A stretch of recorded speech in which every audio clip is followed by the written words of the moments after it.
Hello friends, स्वागत है आपका अपने यूट्यूब चैनल पर। अगर चैनल पर नए हैं तो चैनल को सब्सक्राइब करके हमें सपोर्ट करें। मूवी की शुरुआत में हम दो आर्मी ऑफिसरों को देखते हैं, शूट से नीचे उतरते हैं। उन्हें नीचे उतरते हुए आतंकवादी देख लेते हैं और वो लोग उसी जगह पर जाते हैं जिसकी वजह से एक आर्मी ऑफिसर मारा जाता है और दूसरी आर्मी ऑफिसर जिसका नाम रूबी है वो बाकी सभी आतंकियों को वहाँ पर ढेर कर देती है। फिर वो सैटेलाइट से कनेक्ट करके वहाँ से जाने लगती है और उन्हें कुछ बोलती है, लेकिन तभी हम देखते हैं वहाँ पर कुछ गाड़ियाँ और आ जाती हैं। वो गाड़ियाँ आतंकियों की होती हैं और वो लोग रूबी का पीछा करने लगते हैं। वहाँ काफ़ी गर्मी होती है और वो वहाँ से भागकर सामने एक गुफा की तरफ चली जाती है। तभी आतंकी उस पर हमला कर देते हैं और वो काफ़ी देर तक उनसे फाइट करती है, लेकिन वो उन्हें हरा नहीं पाती क्योंकि वो काफ़ी ज़्यादा लोग होते हैं और उनके पास काफ़ी ज़्यादा गोला बारूद भी होता है। तभी हम देखते हैं कि अब रूबी चारों ओर से घेरी जा चुकी होती है। फिर वो सामने देखती है कि एक दरवाज़ा खुला है। वो जल्दी से दौड़कर उस दरवाजे के अंदर चली जाती है, लेकिन उसकी गन वहीं बाहर छूट जाती है।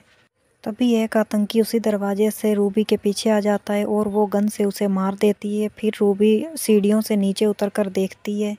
नीचे काफ़ी अंधेरा होता है और रूबी के पीछे आतंकी भी होते हैं। वो अंदर जाकर देखती है कि अंदर बहुत बड़ी लैब है। वो आगे जाकर देखती है कि उस लैब में काफ़ी सारी डेड बॉडियाँ पड़ी होती हैं। फिर रूबी उस लैब में धीरे धीरे आगे जाकर देखती है और उसे सामने से एक पेन ड्राइव मिलती है और वो उस पेन ड्राइव को अपने पास रख लेती है। तभी रूबी समझ जाती है कि यहाँ पर खुफिया तरीके से रिसर्च किया जा रहा है। तभी रूबी को ढूंढते हुए आतंकी भी वहाँ पहुँच जाते हैं और वो रूबी को इधर उधर ढूंढते हैं। तभी एक आतंकी उस लैब में लाइट ऑन कर देता है। तभी उन्हें पता चलता है कि अंदर लैब प्रोसीजर के आदमी काफ़ी सारे वहाँ पड़े होते हैं। तभी रूबी एक आतंकी को मारती है और फिर वहाँ पर गन फायरिंग शुरू हो जाती है। एक गोली जाकर लैब में हो रहे रिसर्च वाले मशीन पर लग जाती है और उसमें से वो आदमी बाहर निकल कर आ जाता है। तभी रूबी एक गटर में से भागकर वहाँ से निकलने लगती है और एक आतंकी रूबी पर हमला करने लगता है, लेकिन एक राक्षस आकर पीछे से उस आतंकी पर हमला कर देता है। दरअसल उस लैब में जो परीक्षण हो रहा होता है उस मशीनों में से काफ़ी सारे राक्षस बाहर निकल कर आ जाते हैं जो आदमियों को खाना शुरू कर देते हैं। फिर रूबी वहाँ से आगे बढ़ती है और वो एक आतंकी और आकर रूबी को पकड़ लेता है और उसे कमरे में बंद करके वहाँ से जाने लगता है। तभी रूबी उस पर हमला कर देती है और वो आतंकी मारा जाता है। फिर रूबी सीढ़ियों से चढ़कर ऊपर की ओर जाने लगती है। फिर एक और आतंकी आकर रूबी पर हमला करने लगता है। तभी उसके पीछे राक्षस आ जाता है और वो उसका मुँह बताती है कि मैंने एक बहुत बड़ा राक्षस देखा है जिसने उस आदमी का जबड़ा ही उखाड़ दिया था। फिर आमिर उन लोगों के बारे में उन्हें बताने लगता है। वो बोलता है कि ये लोग काफ़ी दिनों से यहाँ आए हुए हैं। जैक बोलता है तुम्हें सब कुछ पता है तो तुम्हें इसके बारे में हमें बताना चाहिए। अगले सीन में हम देखते हैं कि उस लैब में जितनी भी मशीनों में बॉडी होती हैं वो अपने आप उस मशीनों से बाहर आने लगती हैं और उस दरवाजे को खोलकर उस लैब से बाहर आती हैं। तभी आर्मी वालों को ये खबर मिलती है कि उन पर हमला होने वाला है और उन्हें इसे संभालना होता है। तभी आमिर उन्हें बताता है कि तुम सब लोग उन्हें नहीं मार सकते क्योंकि मेरे डैड और उनके साथियों को उन्होंने ही मारा है। तभी हम देखते हैं कि उस गुफा से वो राक्षस बाहर आ गए होते हैं और आर्मी वाले उन्हें मार रहे होते हैं, लेकिन उन राक्षसों पर गोलियों का कोई असर नहीं हो रहा होता। वो लोग काफ़ी स्ट्रोंग होते हैं। तभी रूबी को जैक आकर बोलता है तुम्हें चोट लगी है, तुम अंदर ही रहना, मैं जल्द ही वापस आ जाऊंगा। तभी हम देखते हैं आमिर रूबी को गन पकड़ाता है और बोलता है अब हम दोनों को ही लड़ना होगा। फिर हम देखते हैं कि उनके बॉस पर हमला हो जाता है और आर्मी वाले आकर उसे बचाते हैं। फिर लीक उसे बुरी तरीके से मारता है। वो लोग गन रूम में जाकर छिप जाते हैं और वहाँ पर फिर से एक राक्षस आ जाता है और रूबी उस पर हमला कर देती है और उसे पूरी तरीके से ख़त्म कर देती है। फिर अगले सीन में हम देखते हैं कि वो सभी लोग एक कमरे में बंद हो जाते हैं और दिन होने का इंतज़ार करते हैं। दरअसल वो राक्षस अंधेरे में ही बाहर आते हैं और दिन में छिप जाते हैं। फिर आमिर उन सभी लोगों को बताता है कि हम उन्हें नहीं मार सकते क्योंकि काफ़ी साल पहले मेरे डैड भी उन्हें मारने के लिए 30-40 आदमियों के साथ गए थे, लेकिन उनमें से कोई भी वापस नहीं आया।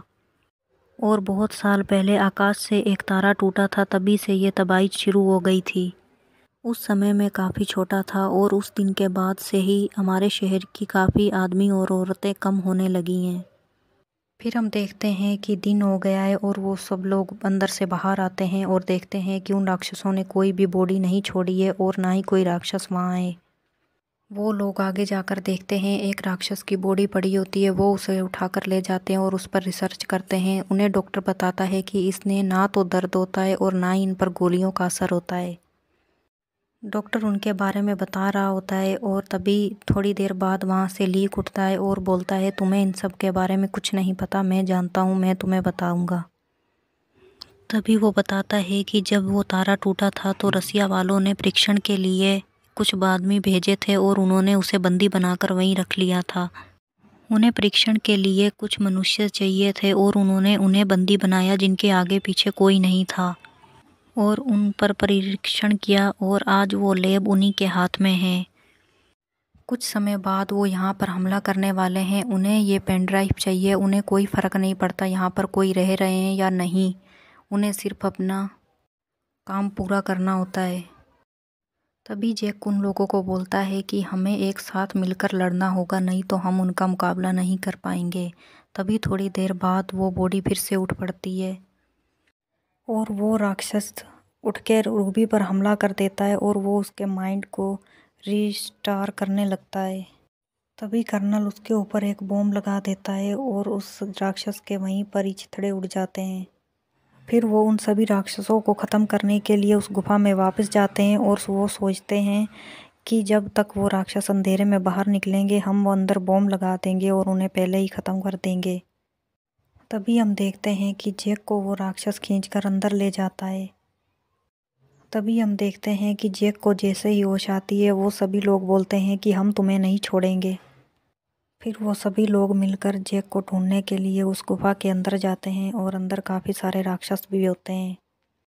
वो उन सब को वहाँ बुलाना चाहते थे और उन्हें मारने की प्लानिंग कर रहे होते हैं और अब वो लोग चारों तरफ से फंस चुके होते हैं। तभी हम देखते हैं कि जैक उनकी गिरफ्त से भागने लगता है लेकिन वो नहीं बच पाता। तभी थोड़ी देर बाद हम देखते हैं वहाँ एक आर्मी ऑफिसर आ जाता है और वो बोलता है तुम सबको यहाँ से भागना होगा, मैं इन्हें संभाल लूँगा। तभी हम देखते हैं वो ग्रेनेड का बटन दबा देता है और बाहर खड़े आर्मी ऑफिसर पर आतंकी हमला कर देते हैं। जैसे ही वो हमला करते हैं वो ग्रेनेड का बटन दबा देता है और पूरी गुफा में आग लग जाती है। तभी हम देखते हैं कि जैक एक ड्रेनर में घुस जाता है जहाँ पर आग का कोई भी असर नहीं होता और पूरी गुफा में आग लग जाती है। तभी वो आर्मी ऑफिसर से बोलते हैं हमें जल्दी से ऊपर खींचो। वो उन्हें ऊपर नहीं खींच पाता क्योंकि बाहर काफ़ी ज़्यादा गोलियां चल रही होती है। वो छुपते हुए वहाँ से भागता है और थोड़ी देर बाद हम देखते हैं कि ऊपर से वो गाड़ी नीचे गिर जाती है। तभी आमिर को पता चलता है कि उस लैब में उसके डैड और उन 40 लोगों का ही परीक्षण हो रहा था। तभी उसे उसके डैड की घड़ी दिखाई देती है और वो रूबी को बोलता है कि तुम्हें यहाँ से बाहर निकलना होगा। ऊपर से रूबी बाहर निकल जाती है और उन सब लोगों पर गाड़ी गिर जाती है और वो सब लोग मर जाते हैं। तभी रूबी बाहर जाकर नीचे की साइड देखती है कि जैक भी वहाँ से बाहर निकल कर आ गया है। वो आतंकी उस आर्मी ऑफिसर को मारने लगते हैं। तभी जैक और रूबी वहाँ आ जाते हैं और वहाँ पर गोलियाँ चलाते हैं और उसे बचा लेते हैं। तभी उनका आर्मी ऑफिसर बोलता है कि हमें अब यहाँ से जल्दी से निकलना होगा, यहाँ पर बॉम्ब ब्लास्ट होने वाला है। वो जैसे ही गाड़ी से बाहर निकलते हैं तभी वहाँ पर एक बॉम्ब ब्लास्ट हो जाता है। वहाँ पर सब कुछ नष्ट हो जाता है और वो लोग गाड़ी से बाहर निकल कर आ जाते हैं, इसलिए वो तीनों बच जाते हैं। ये मूवी यहीं ख़त्म होती है। पसंद आई हो तो लाइक करें। Thank you for watching.